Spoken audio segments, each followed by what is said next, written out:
We are back on Morning Line, our final segment this morning with Richard Gershman. He's a professor over at Belmont University, has a long history prior to that in the movie and film and TV industry and the like. Do you have a preference? Do you like doing movies more than TV? Or I ended up in TV, and I kind of enjoyed that for a number of reasons. One is, you know, just circumstances in terms of how I got started, but it kept me in town, so I didn't have to travel a lot. It was nice to have a job for more than 6 months, because I got on some long-running shows like LA Law and Chicago Hope, Judge and Amy. So I had a job for 5 or 6 years, which is kind of nice with the instability there is in the industry, and you had your summers off. So it made up for all the long hours. So I actually enjoyed that kind of rhythm and that venue on a personal level. Films, of course, are a lot more exciting because, you know, just bigger budgets, bigger set pieces. And I would have probably enjoyed doing more of those when I was younger. But overall, I enjoyed the television production. Makes sense. It makes perfect sense. Is it the producers that will get on the director if all of a sudden they see cost overruns? Again, like in this film, we don't know the details on Rust, but if it's going long, to push them to go faster, maybe, oh, cut a corner here. Who is it that, you know, really counts the money and says, wait a second, we're going over budget. Guys, you guys get this going. So there's people at various levels, right? You know, and on a daily basis, there's a production manager that does all the hiring and looks at the budget every single day in terms of what's been spent, and it's that person's responsibility to stay on budget. So if you're starting to go over, that person's going to be talking to the AD, maybe talking to the director, depending on who the director is and what kind of at what level they're at. A producer may step in to have the discussion. The studio, whoever the financier is, also has a role to play. On TV series, they're getting reports every single day, and if you're going over budget, the calls come from the studios, whoever supervises production, to the producers, to the production manager, down to the set. And there, because directors are really guest directors in many ways, there's a lot of pressure on them, because if they go over budget significantly, they may not come back. So that's it. You know, I mean, you're given a budget, you're supposed to, but when they set a budget for a movie or anything, do they take into account, say, all right, this is what it costs, let's give them an extra $1 million because we know there's going to be overruns? Or do they say, you know, this is it, go for it? I mean, so on the major features, there's always contingency, 10% contingency. Right? And there's also overtime that's budgeted in. You know, you do a schedule and you go, well, there's no way to make this day in 12 hours, so let's put in some overtime for this day. The alternative is to add a day to the schedule, which a lot of times they're loath to do. A lot of times the actors have very tight windows, so that's one of the reasons that it keeps the schedule tight. On the lower budget film, they may not have the money for that. I mean, the last movie I did was in Knoxville, was the Burt Reynolds' last movie, as it turns out, called The Last Movie Star. So that was a few years ago, and I was able to bring some students along with me, so that was kind of nice. So that was about $2 to $3 million, which is fairly low. And I remember meeting with the producers where I put a schedule together and I outlined the number of hours I thought it was going to take each day to shoot. And we had a big meeting saying, we don't have the money for that. We've got to cut the script down, which the director did, and we can't go overtime. And they were pretty good about pulling the plug every day. I mean, occasionally we pushed a little bit here and there. But basically the director had to make their schedule because they didn't have the money. I'm just curious, just from your perspective, as we're kind of getting to the end of this show, I want to hit on some other things because I'm fascinated at your background. What do you think of the movies these days? And what I mean by that, I'm sure you have some that you like, some you don't like, but it's kind of changed. I find myself going to movies still, which I love going to the theaters. I know more people watch at home, but I find myself, strangely enough, walking out of more movies than I ever had before in my life, thinking, okay, I guess, and I was like, I'm sorry, it's just awful.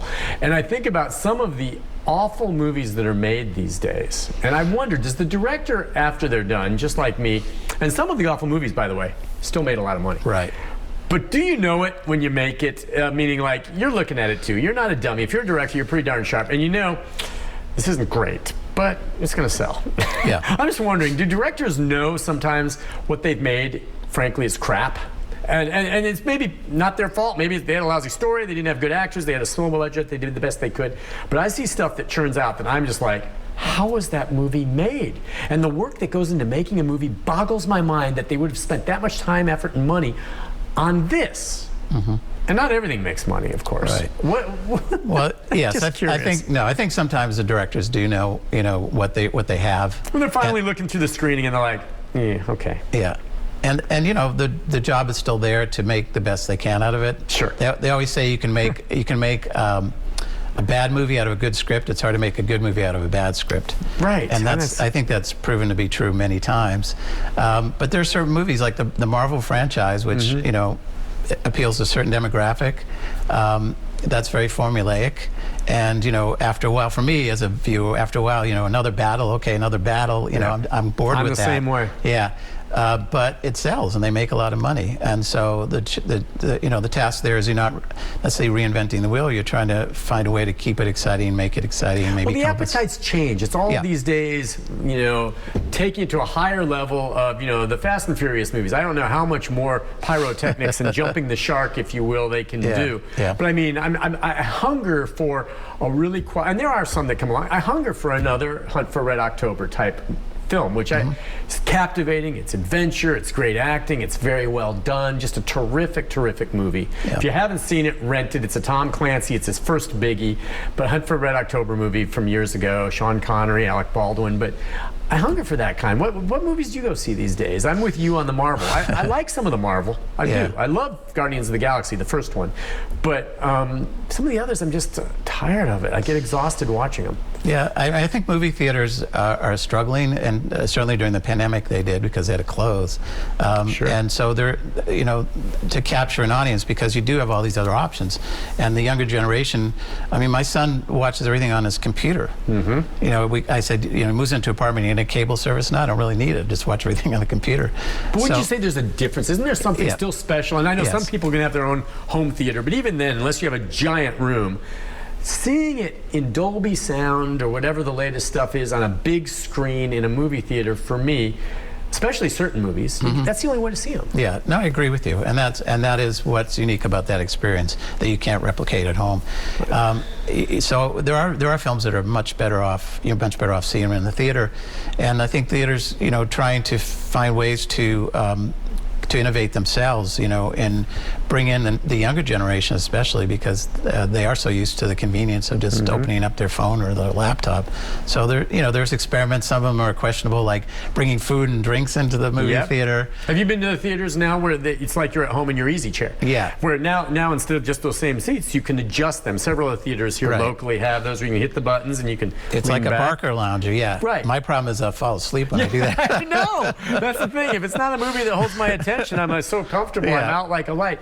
So I see movie theaters trying to do that, and I'd hate to see movies go and just the other thing with regard to the Oscars. Did you ever go to the Oscars? No, I did not. I've gone to the Directors Guild Awards, but that's the only one. Well, it just seems like with the Oscars, I remember in the old days, you know, and I don't want to just harken back, say it's always better, but everything is nominated now. Yeah. It's just so much. It's so over the top, and all these are being nominated, and they all can't be great. No, they expanded the Best Picture category a number of years ago, from 5 films to 10, because a lot of the popular movies weren't getting nominated. You know, people were nominating, rightfully so, the ones that either were cutting edge or had great performances or something to really celebrate. And, you know, the producers were getting upset because their big movies were being excluded most of the time, so they expanded to 10 nominations. So there's been a lot of controversy in that area as well, as far as inclusion, diversity, because people are lifetime members, voting members, tended to skew white and much older, and so finally. And that I understand. That was a problem. Never having certain ethnicities not nominated when it was obvious they should have been.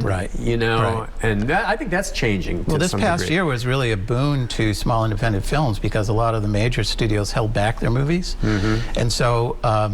The focus was there, and the exposure for these smaller films this past year, and I think as a result we saw a much greater diversity in terms of the nominations and awards themselves. So. I agree. Do you, by the way, I'm just curious, with regard to shooting a movie, if you anticipate that the movie you're shooting is going to be watched at some home on a TV as opposed to, would you change the way you shoot it?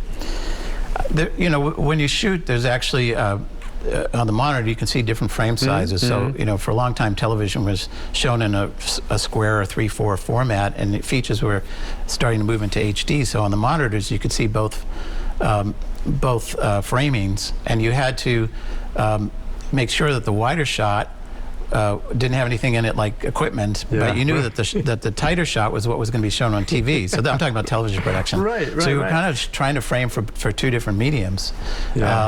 I think, yeah, to some extent, yes. I mean, if you're going to be on TV, a tighter shots are going to be more important because people are looking at smaller screens. And so there's a slight difference, I think, in the way you would shoot something. As we wrap things up, just to bring us back full circle, we just have a minute or so left. You anticipate in the wake of what happened on this set in New Mexico that they're going to, there'll be some changes made, or just a review and just resetting and saying, folks, you have to follow these guidelines? Yeah, I think both things are true. I think people will reinvest in the idea of safety, and I think maybe ban real guns from sets. And and I think there's a good chance that might happen. I mean, as I said, the producer on The Rookie announced that they were going to do that, and there's fewer and fewer reasons to have a real gun on the set. I mean, it can be a real gun. It just should be a non-working gun. Yeah. Right. So it's impossible to fire anything. Right. So there's fewer and fewer reasons to actually have a gun that fires something, and so that may very well change. We'll have to see. Yeah, because as you said, these days with CGI, with just what they can do and create, I understand every director, if they're doing it, really wants realism, right? Sure.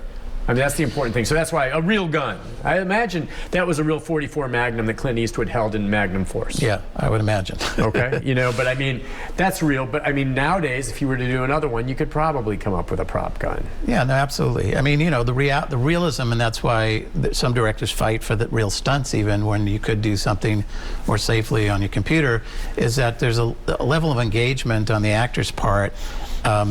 That's hard to fake sometimes, right? Right, because, sure. This the whole idea of acting with a green screen and imagining a monster, right? So nowadays you can composite, and the director and the actor can actually see something. It's much easier to act. So the same thing with when you're handling a real gun, it's just a little more reality to sort of deal with. But for safety reasons, there's no reason at this point to have that. Richard, thank you for coming on today. It's just been an education. What a neat career you've had. How long have you lived here now? About 8 years. Yeah. 8 years. And prior to that, was it mostly in Los Angeles? Yeah. I moved out there in the 70s. I grew up in Boston, but I moved out there.